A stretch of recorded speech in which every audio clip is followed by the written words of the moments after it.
이걸 써야 살을 풀 수 있습니다. 여리의 목소리는 흔들렸고 상선은 말없이 고개를 끄덕이며 여리가 주문한 물건들을 내민다. 무거운 몸을 이끌고 일어서는 여리. 그녀의 눈빛엔 단호함이 깃들어 있다. 상선은 이 몸으로 갈 수 있겠냐며 여리를 걱정한다. 내가 직접 가야 강철이를 구할 수 있어. 핏방울이 왕의 손끝에서 떨어진다. 뚝뚝. 그 피가 물에 닿는 순간 잔잔하던 수면이 일렁인다. 수면 아래 검은 그림자 수기가 모습을 드러낸다. 핏냄새에 취해 고개를 내민 수기는 왕을 응시한다. 저자를 데려가야 내 원혼을 풀 수 있다. 한편 강철은 주변을 경계하며 긴장한다. 이 놈이 나타날 때가 되었는데 그때였다. 철컥. 덤망이 움직였다. 수면 아래에서 기이한 소용돌이가 일어난다. 그놈이 왔다. 덤망을 잡고 있는 무관들이 물속으로 빨려 들어간다. 강철은 소리친다. 버텨. 무관들은 필사적으로 온 힘을 다해 사투를 벌이고 있다. 하지만 질질 끌려 들어가는 무관들. 강철과 무관들이 덤망에 정신이 팔려 있는데 갑자기 무언가 왕의 왼쪽 발목을 잡는다. 왕이 움찔하는 순간 훅. 순식간에 물속으로 빨려 들어가는 왕. 이에 강철이 허공을 날라 물속으로 들어가는데 그러나 왕의 흔적은 보이지 않고 떠오르는 해 아래 강물은 순식간에 썩은 악취로 오염되기 시작한다. 더러운 물에 약한 강철에게는 불리한 상황. 물속에서 수기는 왕을 노려보며 왕의 목을 조르고 있다. 썩은 냄새가 진동하고 왕은 숨을 쉴 수가 없다. 서서히 죽어가는 왕을 바라보며 수기는 비열한 웃음을 짓는다. 왕가의 피로구나. 나와 함께 가자. 왕의 눈이 뒤집히려는 그때 쓱. 물 위에 뭔가 떠오른다. 나 여기 있소라고 알리듯 수면 위로 수기의 등이 보이고 그 순간 강철이 날아올라 수기의 등을 타격한다. 강철의 공격에 그대로 나가 떨어지는 수기. 강철은 물속에서 정신을 잃은 왕을 구하고 왕은 가쁜 숨을 몰아쉰다. 타격이 얼마나 강했던지 수기는 그대로 뻗어버리는데 진짜로 뻗은 건지 뻗은 척하는 것인지 알 수 없는 상황. 강철은 수기의 발목을 잡고 물 밖으로 나오는데 그러나 이놈은 좀비 수기. 무는 것이 특기인 이놈. 강철이 방심하는 사이 냅다 강철의 다리를 물어버린다.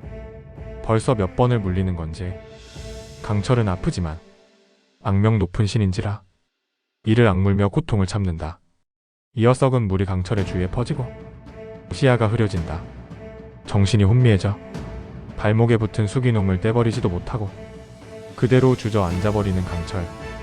수기는 갑자기 샴푸 광고라도 찍듯 우아하게 머리에 물기를 털어내는 으악하고 울부짖더니 강철을 검은 물속으로 냅다 처박아 버린다. 강철이 물속에서 고통에 몸부림친다. 숨을 쉴 수 없는 상황. 썩은 물이 강철의 코와 입을 막는다. 인간의 몸에 갇힌 강철은 자신도 모르는 사이에 힘이 점점 약해지고 있었다. 저런 잡기 하나. 이길 수 없는 몸이 되어 가고 있는 것이다. 이제 마지막이다라며 수기는 그 검은 토액질을 물을 강철에게 뿜어낸다. 이것만은 안 해주길 바랬는데 강철 역시 여리처럼 살해당하고 만다. 이대로 끝나는 걸까? 가까스로 무관의 도움을 받아 물 밖으로 나온 왕. 콜록콜록 거친 숨을 몰아쉬는데 수기에게 당하고 있는 강철을 본다. 왕은 주저없이 화살을 꺼내드는데 이번엔 왕이 강철을 구할 차례. 강철이 마지막 피상병기라며 전해준 흙으로 만든 화살. 흙은 물을 제약하고 억제할 것이다. 왕은 나지막히 읊조린 후 보이지 않는 수기를 향해 살을 날린다. 휙. 무예에 출중한 왕. 수기의 등에 정통으로 화살을 박아준다. 으악. 괴성을 지르며 물속으로 던져진 수기. 하지만 한 번 더 머리에 물기를 털어내고 사자처럼 포효하며 그 사이에 정신을 차린 강철. 이번엔 강철의 특기를 보여줄 차례. 손으로 회오리 바람을 일으켜 수기를 날린다. 회오리 바람에 갇힌 수기는 연신 비명을 질러대고 강철은 날카롭게 칼을 뽑는다. 이 더러운 잡기놈. 칼을 휘둘러 회오리 바람 속을 가르자 회오리 바람은 물폭풍을 일으키며 터진다. 이번엔 진짜로 뻗어버린 수기. 여리와 상선은 강철을 구하러 온 힘을 다해 달려온다. 그런데 상선 뒤로 보이는 말들. 왕과 강철은 말을 타고 이곳에였건만 아픈 여리는 맨발로 뛰어왔다. 말이 부족했던 것인가? 수기를 끌고 물 밖으로 나오는 강철. 수기를 땅에 던져버리고 그대로 쓰러진다. 강철아. 여리는 강철이를 애타게 부르며 달려간다. 강철의 몸에 상처가 없는지 살피는 여리. 그런데 강철의 목에 있는 수포. 빨리 살을 풀어야 한다. 여리는 챙겨온 물건으로 곧바로 의식을 치른다. 찌프로 만든 인형에 부적을 붙이고 쇠를 대어 꼭꼭 감싼다. 이제 인형에 수기의 혼령이 갇힐 것이다. 여리가 주문을 외고 칼을 인형에 꽂자 수기가 신음하며 괴로워한다. 망할 기집 몹쓸 말을 남기며 수기는 사라진다. 다행히 강철의 수포도 사라졌지만 강철은 미동도 없다. 여리는 강철을 흔들며 애타게 부른다. 강철아 일어나. 일어나라고? 여리는 강철이 눈을 뜨지 않을까 불안한데 요란스러운 여리의 목소리에 강철은 기운을 차리고 여리는 강철을 와락 껴안고 안도의 눈물을 흘린다. 살았어? 여리의 갑작스러운 포옹에 강철은 영문을 알 수 없는 표정을 짓다가 울먹이는 여리의 등을 부드럽게 쓸어준다. 망측해라. 상선은 둘의 애정 행각에 눈살을 찌푸리고 왕은 못 본 척 헛기침을 한다. 그 소리에 정신을 차린 여리는 강철을 냅다 밀어버린다. 안았다가 밀어버리는 여리의 행동에 당황하는 강철. 역시 여자의 마음은 알 수가 없구나. 서로 한 번씩 목숨을 구해준 왕과 강철. 그간 앙숙처럼 싸웠지만 왕이 먼저 손을 내밀어 강철에게 물병을 던져준다. 멀리서 강철과 여리의 모습을 지켜보는 비비. 언제부터 거기에 있었던 거니? 진작에 있었으면 형을 도와줬어야지. 구경만 한겨? 두 사람의 모습에 불길한 예감을 느낀다. 줄에 묶인 수살기.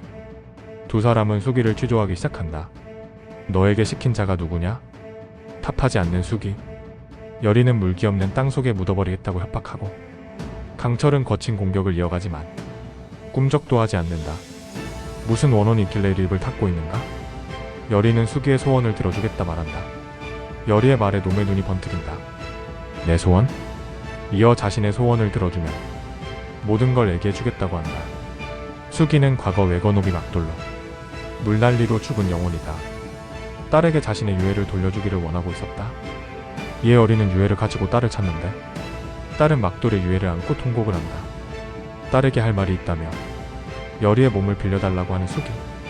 여리는 수기에게 다른 수작이 있는 건 아닐까 의심하지만 아버지의 유해를 가슴에 품고 통곡하는 딸을 보자 마음이 흔들린다.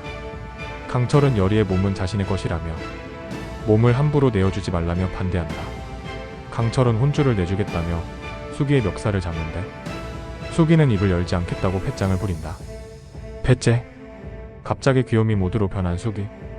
몸을 잠시만 빌려주면 모든 걸 말하겠다는 수기의 말에 여리는 몸을 허락하고 수기는 딸과 못다한 말을 주고받으며 한을 풀 수 있었다. 여리와의 약속을 지키는 수기. 아구지라는 맹인이 원혼이 깃든 자신의 유해를 가져와 맹청에 가둬놨으며 최근에 왕가의 핏줄을 가져오면 딸을 만나게 해주겠다고 했다고 약속을 했다는 것이다.